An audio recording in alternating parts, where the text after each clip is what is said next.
Well, we want to thank all of you for being here today. I want to thank all of my colleagues for joining me here in the epicenter of the crisis that we're having on the border here in Eagle Pass, Texas. It's been quite a day. I'll tell you a little bit about what we've learned here today. But first I want to tell you that we have a great cross-section of the House. We have 64 House Republicans that have joined us here in Eagle Pass. They represent 26 states, 1 U.S. territory. You have everybody from California to Maryland, from Michigan to Florida. We represent over half the U.S. states because every state in America is now a border state. And we've seen that on vivid display today. Today we were able to meet with local residents, with sheriffs, with the Texas DPS. We also toured the CBP processing facility here in Eagle Pass, and it's been an eye-opener. One thing is absolutely clear. America is at a breaking point with record levels of illegal immigration. And today, we got a first-hand look at the damage and the chaos the border catastrophe is causing in all of our communities. The situation here and across the country is truly unconscionable. We would describe it as both heartbreaking and infuriating. Our communities are overrun. We have local resources that are being strapped. We have lethal drugs that are pouring into our country at record levels. And it's in less than 3 years that President Biden took office that this has happened. That we have over 7 million illegal encounters at the border, nearly 2 million known gotaways, and that doesn't count the many that are undetected.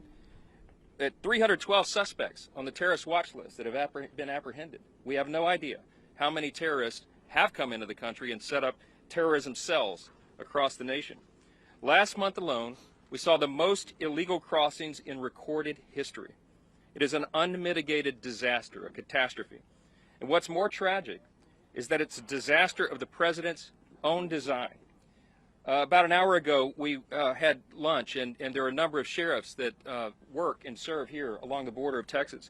The sheriff of Terrell County was one of them. He was a former Border Patrol agent for 26 years, and he said in his estimation, it took less than 6 months for the Biden administration to dismantle 100 years of progress that the U.S. Border Patrol had achieved. Some of the first actions that Joe Biden took when he rolled into the Oval Office were that he rolled back border security measures. They were put in place by the Trump administration. We all saw it happen. Remember, it was on his very first day in office that President Biden stopped construction of the southern border wall, and he ended the Remain in Mexico policy.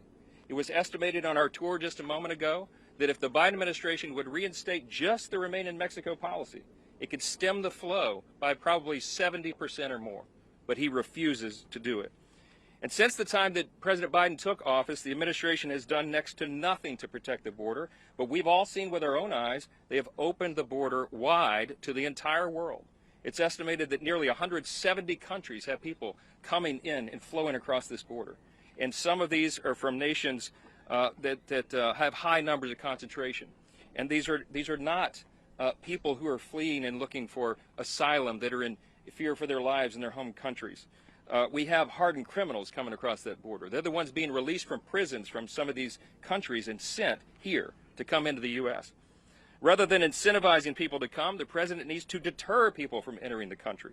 Rather than discussing amnesty with Mexico, as top Biden administration officials did within the last couple of weeks, this administration should reinstate the Remain in Mexico policy, as was said. Rather than expanding parole authority to an unprecedented scale, the president should obviously end catch and release and stop the abuse of our parole and asylum systems.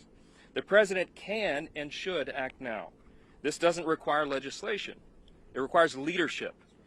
And despite the White House's claim, he has all the authority he needs right now under existing federal law to stop this madness.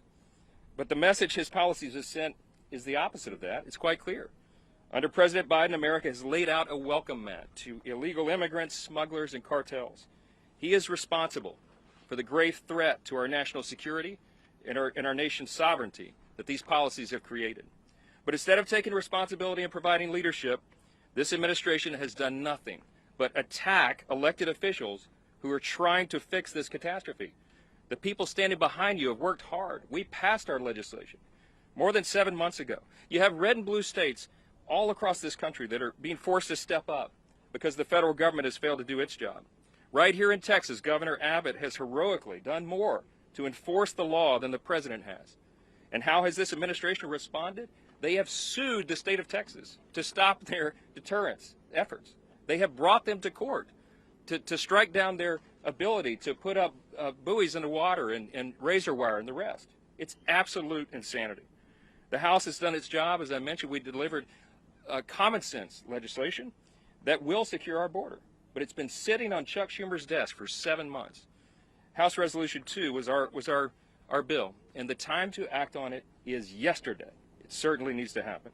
With each passing day, each record broken, this administration's dereliction of duty becomes more and more dangerous and more infuriating, and we are here to say that it must stop. What we saw today only made House Republicans more resolved to stand for sanity and the American people, and we will do it. If President Biden wants a supplemental spending bill focused on national security, it better begin by defending America's national security. It begins right here on our southern border. We have a few members here that will give you some more insight on what we saw today and what we anticipate. And I'll lead off next with the chairman of our Homeland Security Committee, Mark Green of Tennessee. Chairman. I want to thank the speaker for putting this CODEL together. Really appreciate it. Thank you for all coming. It's important to bring what's happening here to the American people, to all of the American people. I also want to thank the members who are here. You know, I first took the oath to defend the Constitution of the United States against enemies, foreign and domestic, on the plane at West Point when I was 17 years old. And for the better part of my adult life, I have spent that training and fighting foreign terrorists. And now as the chairman of the Committee on Homeland Security, I contend with the domestic threats to this nation. The greatest domestic threat to the national security and the safety of the American people is Secretary Alejandro Mayorkas. He, through his policies, has defied and subverted the laws passed by the United States Congress. He has defied multiple court orders. He has lied numerous times to the United States Congress. He has, under oath, stated things that were blatantly, obviously incorrect. He has broken his oath to defend this country. Even A.G. Garland admitted that the policies of Mayorkas are being used by the cartels to exploit the American people and make billions of dollars, putting Americans at risk. Hundreds of thousands of Americans dead to fentanyl, tens of thousands of young people trafficked into sex slavery, billions of dollars wasted, expanded criminal networks now connected to the drug cartels in Mexico throughout our entire country. Director Wray admitted before my committee the other day, our committee the other day, that with the border wide open and a war in Israel, Hamas can just walk right in. That's the director of the FBI. He fears for his own agents. It's clear this is intentional. Secretary Mayorkas knows the policies. If the AG knows the policies are the cause, Secretary Mayorkas knows the policies are the cause, he's doubling down. He's doing this intentionally. Despite the catastrophic harm to our country. Well, our committee has finished its 5-phase investigation. I want to thank the members of the committee for their hard work and our staff. You're going to see a lot more coming here very soon. I'm going to let my colleagues talk about the numbers because I get to talk about them all the time. I want to spend my 2 minutes this morning telling you that the cause of the problem is Alejandro Mayorkas. Thanks again to the speaker for putting this together, the members for coming. Every state and city in this country is a border state, but I want to say a special thank you and salute to Texas. You have borne the brunt of this, and we will not let you down. Accountability is coming, I promise. And I will be followed by the amazing chairman of the Judiciary Committee, Jim Jordan. Thanks, Mark. And I too want to thank the speaker. I want to thank all the people in law enforcement that we got a chance to interact with today. Yeah, that's kind of what we all know how serious this problem is. So I would just say this. I think the country understands the magnitude of the problem, but I think there are three fundamental questions we got to ask. What's the cause? What is the true magnitude of this problem? And then what's the solution? We all know the cause. The speaker said this. The cause is the policies of the Biden administration. And they frankly decided on day one, January 20th, 2021, when he took the oath of office, they decided that day, no more building the wall, no more remain in Mexico, and they were going to release people who came to the country. And that became the incentive for so many millions to come to our great country. The magnitude of the problem, you've all heard the numbers, but I just point to two. Last month, record month, 300,000 illegal migrants come into the country. The pace of the Biden administration in his term as president will reach 12 million when they're done. And I tell people that's the equivalent, that equals the population of the state I'm from, the great state of Ohio, 7th largest state. That's the pace we're on. That's how big this problem is. And then finally, what's the solution? The solution is to go back to the policies that worked. The solution is our legislation. Or the solution is simply, I think, one sentence. No money can be used to process or release into the country any new migrants. To just say suspend it now, which the president can do. But if he won't do it, we should put that one sentence in must-pass legislation. That, to me, is how it finally, I would just say this. I think in the end, it boils down to the will of Republicans in the United States Congress. Are we going to force that sentence, that solution, on a piece of legislation to get this done? That should be our charge. If we don't, then we're going to have to wait.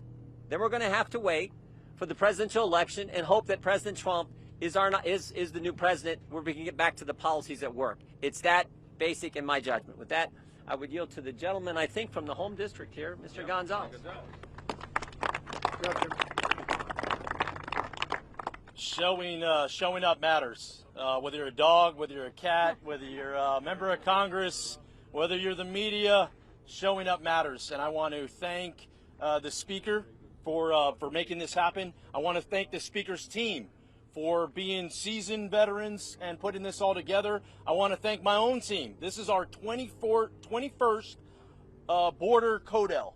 And I want to thank our team for working together with the Speaker's office to put this together. I want to thank the members that have all, traveled to get here 2 days after the holidays. We could all be doing different things, but we are united in making sure House Republicans' top priority is securing this border. And that shows by us being here. And oh, by the way, 2 weeks ago, there were 12,000 people coming over illegally.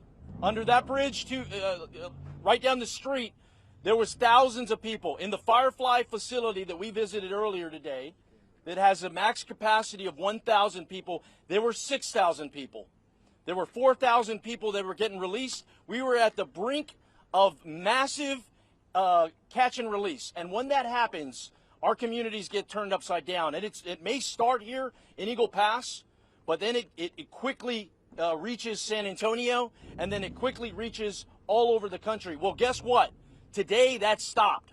Now, it may have to do with the fact that the speaker and 60-plus members showed up, but it stopped. And the biggest part is 1,400 Border Patrol agents today are not processing migrants that have come into our country illegally. They are out into the field doing their damn job. And that's what I'd argue we are fighting for the hardest. We want Border Patrol agents to get back to doing their job. How do we fix this? We end catch and release. How do we fix this? We deport people that are here illegally by the thousands, not by the dozens.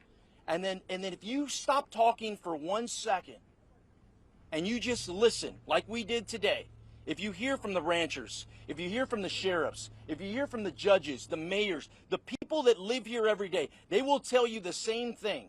And the nexus is this. You want to get the root of the issue? The root of the issue is the cartels. The cartels turn it on and they turn it off. And today is a prime example of that. So I have pushed. It is long time for us to label cartels as terrorist organizations. I will end with this. once again, showing up matters. I'm grateful for the people that have shown up. I believe now is the time to make sure America is safe, and we do that by taking a down payment on border security in 24 with this team, and we come back for the rest when we win back the White House in 25. With that, I'll turn it over to my good friend and colleague from Texas, Beth Van Dyne.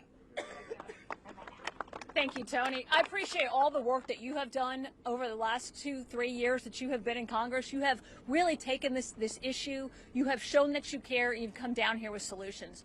I want to thank the Speaker and his team for recognizing this is a priority. This is a priority in our country. This is a priority for cities and states all across our country. And I come here not only as a Texas representative, but also as a former Texas mayor that took on this issue head on. We worked and we partnered with Immigration and Customs Enforcement. We had more criminal illegal aliens deported from my city during the time that I was mayor than any other city in the country per capita. And what we found was we had decreased crime almost overnight. We became the 5th safest city in the country because we actually followed and enforced our laws. We were criticized by sanctuary cities across the country who are now starting to feel what happens when you have illegal immigrants come into your city. You can't handle the resources. You don't have it, whether or not it's housing, school, infrastructure, health care. They're finally hearing it, they're finally seeing it, and they're finally speaking out about it. We had an opportunity today to talk to several local elected officials, to several sheriffs. What they told us is we are not dealing with an immigration problem.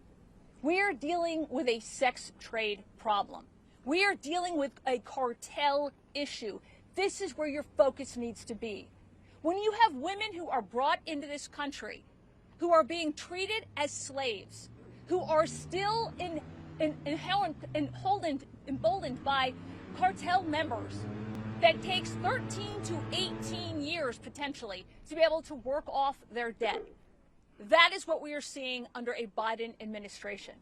You have had 100,000 children come into this country, and they've lost. We have absolutely no idea where they are. How is this possible, and how, under our governance, is this happening? I will tell you, another thing that they were very clear about was we implore you, and this is a quote, hold the line. You have the ability through your power of the purse to force this administration to do its job. It's sad that you have to do that, but that is exactly the position that we find ourselves in. Hold the line. None of us want to shut down the government, but we all recognize the fact that every single penny that we are giving to Homeland Security at this point that is not being used to secure our border, that is not being used to increase our national security, but is doing the exact opposite. It is weakening it. It is forcing more and more people quickly, more efficiently into our country illegally, is hurting our national security, hurting our best interest, and killing our economy and local governments. When you've had over 100,000 people that have been killed as a result of fentanyl, more than any other terrorist attack on our country, this is a time to take steps. This is a time to hold the line. And we in Congress, we have a bill, H.R. 2, and I could not agree any more strongly with Representative Gonzalez that we do have to target the cartels. But we have a job to do. The American people are absolutely sick of the policies that they've seen under the Biden administration, and we will hold the line and we will fight to make sure H.R. 2 is passed, as well as other border security measures that will support our Customs and Border Patrol and help secure our nation. Thank you. And with that, I want to introduce Juan Ciscomani, great state of Arizona. Thank you. Thank you all for being here. I wanted to thank the Speaker for his leadership on this issue. I wanted to thank my colleagues for coming to the southern border and seeing for themselves what we've been talking about for so long. And of course, thank my good friend Tony Gonzalez for hosting us here in this district as he continues this fight against the border crisis that we're seeing. I'm an immigrant. Came to this country when I was 11 years old. Became a U.S. citizen in 2006 as an adult in my 20s. Then I was elected to the United States Congress 16 years later. No country in the world would give you that opportunity. No country in the world, only America would ever give you that opportunity. So I believe in the opportunities this country has. I believe in the generosity of our nation. I believe in the American dream that I'm living. But this is not it. That's not it. With this crisis that Joe Biden and Alejandro Mayorkas have created, nobody wins. Nobody wins except the cartels. They're the ones deciding who gets across and who doesn't. They're the ones trafficking people and drugs. They're the ones terrorizing their own citizens. They're the ones that have no regard for human life. The men and women that we met with today, fighting on the front lines for our safety, are doing so with very little to no support from this administration, trying to enforce policies that are at best outdated, at worst designed to fail because they're not working and the right ones are not being enforced. You've heard here today, and we've been saying this for years, that every state has become a border state. In my own state in Arizona, in the Tucson sector, we saw record-breaking numbers in December. The trend is in the wrong direction. This administration has no answers and no will to tackle this issue. This is not a political matter. This is a matter of security and sovereignty. And I see some Spanish stations here, so I'm going to address you in Spanish as well. Este es un problema grave para el país. No es un problema nuevo, sin embargo, es un problema que se ha empeorado grandemente bajo la administración de Biden. Cero credibilidad tiene su administración y sus agentes de su gabinete, que no han podido mover esta situación en el lado positivo de ninguna manera. Necesitamos parar esto y tenemos las herramientas para pararlo, pero el presidente se rehúsa a hacerlo. Como inmigrante, esta no es la solución, lo puedo decir de todo corazón. Es una crisis humanitaria tanto como lo es una crisis de seguridad nacional. Y necesitamos hacer algo inmediatamente. It's important to know that as an immigrant, myself, and I can say that this situation is like with many other families, that it took us over a decade to earn our citizenship.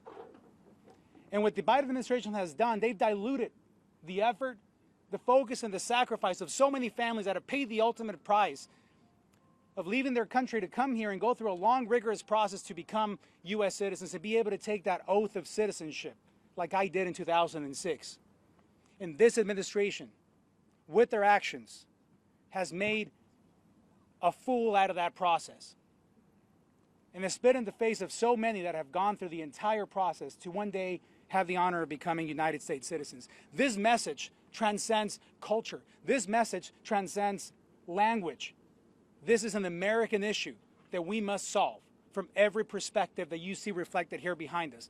Our GOP colleagues get it, our speaker gets it, and we will solve this issue. And the president needs to step up and do his part, along with Alejandro Mayorkas. Thank you so much, Mr. Speaker. I want to thank my colleagues and friends again for being here and sharing that insight. We'll take a few questions if you have some. Sir, Yep. can we see a show of hands? Who will vote to shut down the government? Unless We're not going to do show. We're not in a classroom. We're not doing show of hands. Well, here's the deal on the shutdown. We are working hard to get the appropriations bills done. And the resolve that of this group and that you've seen with our votes and carrying over and crushing the Christmas omnibus fever as we did with our laddered approach and the two-step CR, we have until mid-January, you have until early February to get the approach bills done. We have been working in earnest and in good faith with the Senate and the White House virtually every day through the holiday trying to come to an agreement. Negotiations are still ongoing. It's drug on way too long, but the sooner we get that agreement, the sooner we'll be able to get the appropriations bills done. And let me tell you what our top two priorities are right now in summary. We want to get the border closed and secured first, and we want to make sure that we reduce non-defense discretionary spending. That is an important objective. You know why? Because we've crossed the threshold of $34 trillion in debt. $34 trillion today. It's a landmark that is unimaginable, would have been unimaginable to previous generations, and here we are. And so we have a responsibility here of fiscal stewardship and fiscal sanity, and that's the priority that you're going to see us pursue. So too early to prejudge any of that, but I'll tell you we're resolved on those priorities. Mr. Speaker, Yep. do you have, you've been briefed on these negotiations with the Senate. What is your view of them right now? And are they going as far as you need them to go to? With regard to border security? Yes. Listen, the Senate has been negotiating, I guess, among members there and potentially with the White House, I suppose. our position is very clear, and we have made that clear again for 7 months. H.R. 2 is the necessary ingredient. Why? Because it has provisions that fix each of these problems, and these things work together. For example, you couldn't just reform the broken asylum process and allow this parole system to remain broken. It would be a giant loophole that would not solve the issue. You can't just build the wall without ending catch and release, without restoring remain in Mexico. These are the policies and the provisions that, again, had stemmed the flow in the previous administration. We know what works. It's not rocket science, and that is why we have said we are resolved for those provisions. That's what's necessary to fix the problem. It's not just House Republicans' opinion.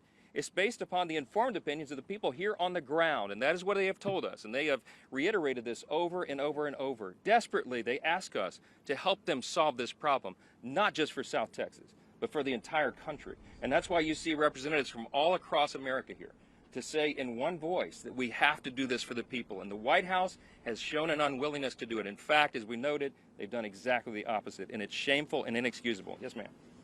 Mr. Speaker, Allie Bradley here with News Nation. I'm wondering, we've seen over 7 million people encountered under this administration. Many of them have been released into our country with notices to appear. DHS has even said that many of them don't qualify for asylum. Just last month, we saw 302,000 encounters, 245,000 of them released with an NTA.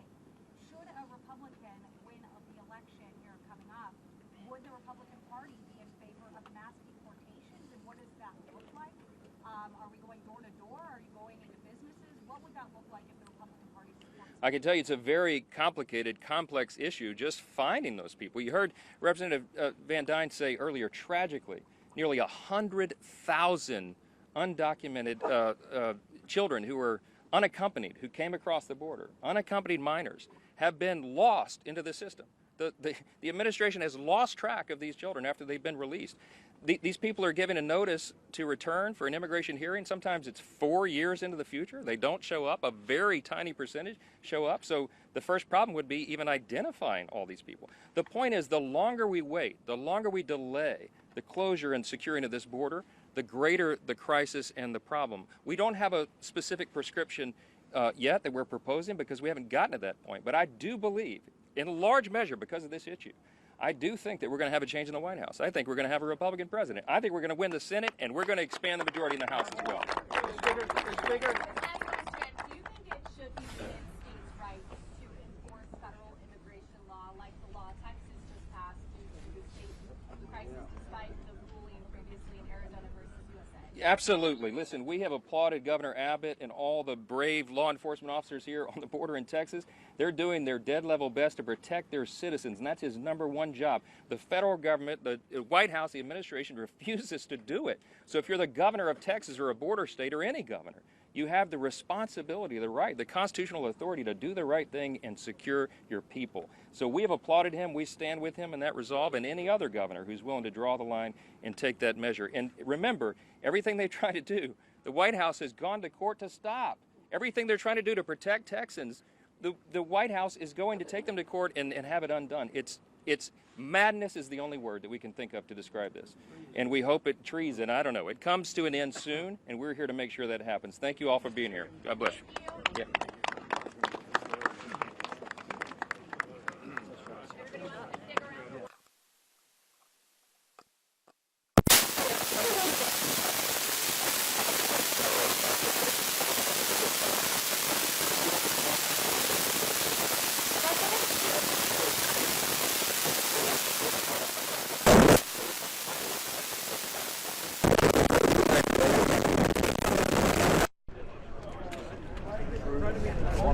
I think we're just going to have to. It's going to be a free for all. Yeah, I mean, the question just comes from, you know, what is this going to look like? And I remember back when my sister was working at a manufacturing plant, and she had people that were her friends being put on buses and taken away. And it's like, is that what we're going to see?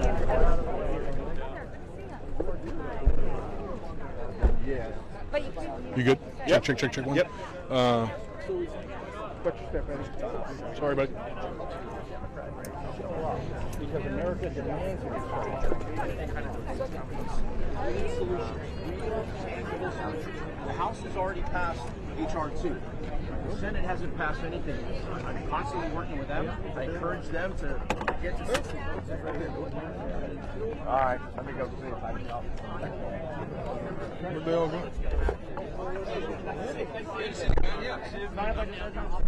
Real quick, I got to get to Fox News like in a second here. En el centro de procesamiento vimos un sistema muy eficiente, para ser sincero.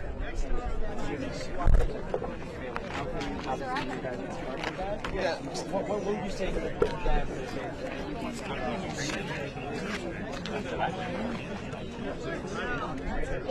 Should this be part of the government funding discussion? Yes.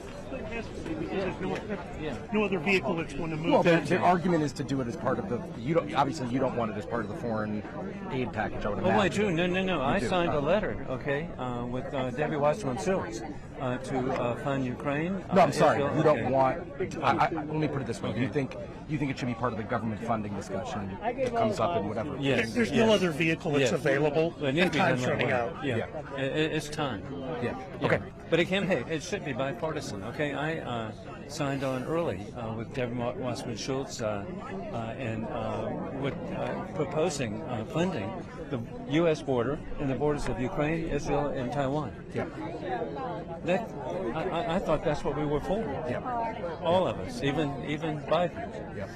Okay, thank you guys. I appreciate it. Thank you. Good to be in Texas. Yes. Always. CNN. Okay, Joe Wilson. Good to see you. Yeah. You came all the way from Atlanta. My God. Did you get a visa? No. Just He's here. from Texas. We see we have an open border.